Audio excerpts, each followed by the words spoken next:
শবে বরাতে কি কি আমল করতে হয়, রোজা কয়টি, নামাজ কয় রাকাত, বিস্তারিত বুঝিয়ে বললে ভালো হতো।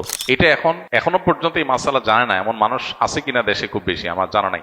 দীর্ঘদিন থেকে ওলামা একরাম অ্যাওয়ারনেস করছেন, সতর্ক করছেন। দেখুন, লাইলাতুন নিসফে মিন শাবান, মধ্য শাবানের রাত, এর ফজিলত সাব্যস্ত আছে। আল্লাহ তাআলা এ রাতে মুশরিক হিংসুক ছাড়া বাকি মানুষদেরকে মাফ করে দেন।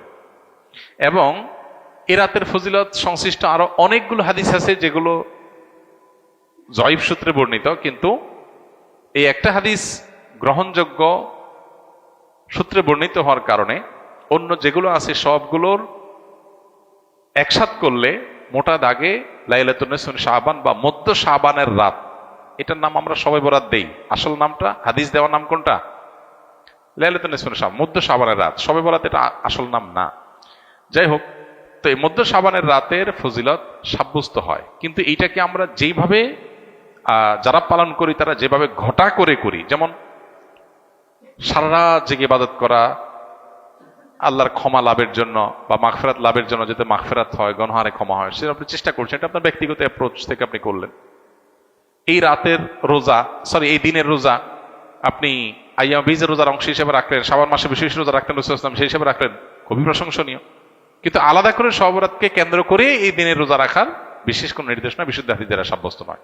এর বাইরে এই রাতকে শবে বরাত ভাগ্যের রাত মনে করা। বরাত মানে ভাগ্য, আর বরাতের আরেকটা অর্থ হলো মুক্তি। মুক্তির অর্থে ঠিক আছে শবে বরাত, আল্লাহ মানুষকে মুক্ত করেন, কিন্তু ভাগ্যের অর্থে ঠিক নেই। সূরা দুখানের শুরুতে আল্লাহ বলেছেন, ফিহা ইউফরাকু কুল্লু আমরিন হাকিম ইন্না আনজালনাহু ফি লাইলাতিন মুবারাকাহ ইন্না কুন্না মুনজিরিন। আল্লাহ বলেছেন, কোরআন আমি একটি বরকতময় রাতে নাজিল করেছি। কোন রাত সেটা?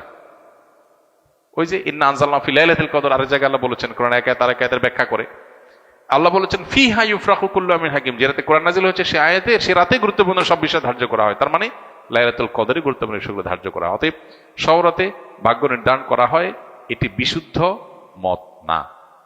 তবে এ রাতের বিশেষ কোন নামাজ, বিশেষ নামাজের সংখ্যা, বিশেষ সূরা, এরকম কোনো কিছু সাব্যস্ত না। এরকম কিছু সাব্যস্ত আছে মনে করলে বরং বিদআত হবে, যে এত রাকাত পড়তে হবে, এই সূরা দিয়ে পড়তে হবে। আল্লাহর মাগফিরাত লাভের জন্য আপনি যদি চেষ্টা করেন সেটা প্রশংসনীয়, সেটা ভিন্ন বিষয়। প্রত্যেক রাতেই তো আপনি আল্লাহর মাগফিরাতের জন্য চেষ্টা করা কর্তব্য বা করা উচিত। আল্লাহ তাআলা প্রতি রাতেই ভোর রাতে মানুষকে ডেকে ডেকে ক্ষমার আহ্বান করেন। এই জন্য শবে বরাতকে ঘিরে রাতের বিশেষ নামাজ, বিশেষ পদ্ধতির নামাজ নাই। তবে এ রাতে ক্ষমার বিষয়টা সুসাব্যস্ত, ক্ষমা লাভের চেষ্টা করা এটা গ্রহণযোগ্য।